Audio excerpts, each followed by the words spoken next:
Hey, Nicole Huntsman here. A little quick video just to answer a question people a lot of times will ask me. Of course, when you're out and about and meeting new people, they'll ask you, so what do you do for work? And when they ask me and I say, well, I'm an astrologer, they usually pause and they're like, you're what? What? And I'm an astrologer. And probably I talk too quickly and it's my own mumbling. Can't hear what I'm saying. But also it's because people don't really, a lot of people aren't that familiar with astrology. So I thought I would just make a quick video to sort of explain and make a case for astrology and why it's something important and it's a helpful tool that you might be interested in taking advantage of in your life. So first of all, astrology, just as a general definition of, what are we even talking about here? Astrology is the study of the correlation between the heavenly bodies, so our planets, obviously our star, the sun, our satellite, the moon, asteroids, and all types of other things that are out there, and the synchronous events that happen here on Earth.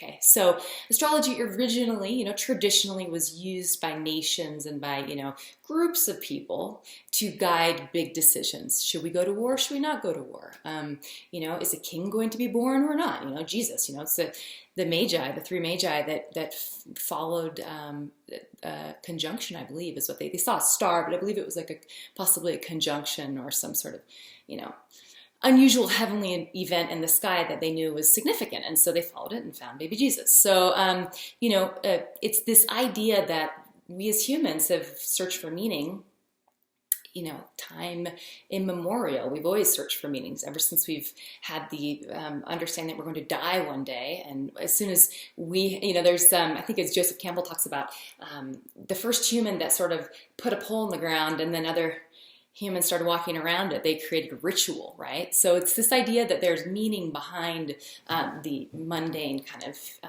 events in life. And so with astrology, what we're really doing is we're looking at specific sort of geometry in the sky, okay? Astrology is not causal. At least in my version of astrology, I don't think that the planets cause you to do anything. I don't think that the mass of the planets or I know the moon obviously has the gravitational pull here on our Earth, of course, so much so that it even adjusts the shape of our planet, the water, pulls on it.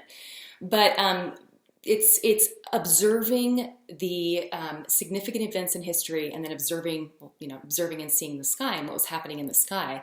And astrologers over time have noted that during certain periods of time when there are certain geometries happening in the sky above us, events tend to happen more often, more frequently. So they're seeing a correlation between the two things. So this use of astrology as, now that we apply it, of course, to personality, this is more of a modern kind of take or application of the language of astrology.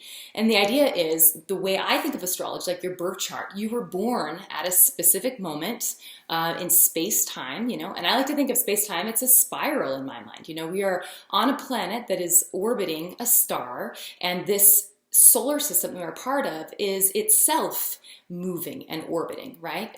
We are ourself moving in the whole solar system. So it's like we are moving in a spiral. Space-time is a spiral to me. So when we're born, it's like you're born, you pop into this complex system, this sort of matrixy, gritty, thing, and you're born at that moment in time. And for whatever reason, at that specific moment in time, it does have a sort of an influence on how you grow and develop. So it's not that the planets are causing your personality to have specific characteristics. It's just the time that you stepped into humanity. That's what's causing perhaps some little tweaks on your personality, let's say, perhaps. So that's my take on astrology. At any rate, so what I do with my clients, they come to me, we do a birth chart reading. Birth chart reading is looking at, it's a little snapshot that shows the solar system, that moment you were born. We put the Earth in the center, so it's a geocentric chart. So it's from the Earth's perspective, it's looking out at the solar system where all the planets were located, and it's very highly symbolic. The sun symbolizes it's the life force of our solar system, and in the birth chart, The reason everyone knows their sun sign is because it's the same, it's based off of the solar cycle. So the sun sign is going to be the same every year as far as the dates, more or less. The rest of the chart, the moon and all the planets, are typically in different places. They have their own cycles, and so that are different than the Earth's, obviously, our cycle around the sun. So you got the moon. The moon is our satellite, and the moon does not have, obviously it doesn't emit light of any kind. It's a reflective body. It reflects the light of the sun.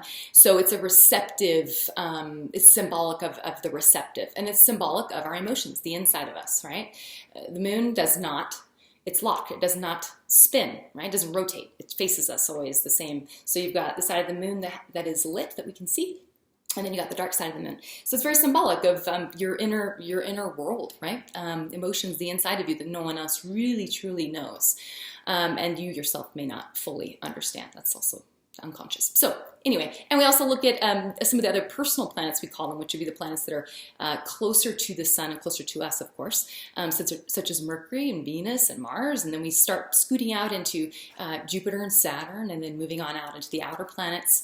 And those planets, the ones that they're more generational, they're going to be the same in the same zodiac sign in anyone's birth chart. So they sort of have a generational flavor, and they modify your personal planets and your sun and your moon. So anyway, when you come for the birth chart reading, we sit down, we go over sort of your strengths, your weaknesses. We look at absolutely anything and everything you can imagine when it comes to personality, everything from your physical body to, your home, to your love life, to your money, to career, what you would best be sort of suited to do for work, what your life purpose is, soul purpose.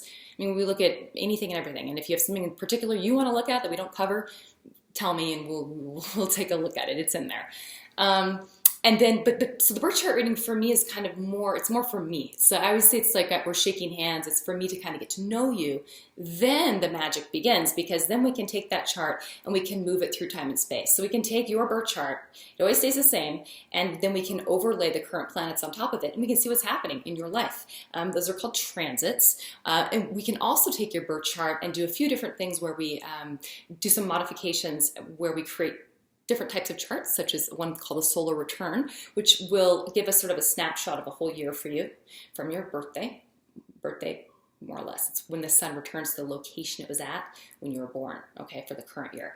And that one is uncanny, amazing, the things you can see in a solar return chart. It's one of my favorite forecasting tools. And we also do progressions and some other things. But so you've got the forecasting element, and you've also got in your interpersonal relationships, you can do, like, with your love life, you can do relationship readings. You can compare two people, put them together. You can see, again, anything and everything you can think of, communication, just general, if they'll like each other, affinity for one another, their emotional needs and how they take care of one another, the climate of the relationship, the sex life of the relationship, etc., etc., etc.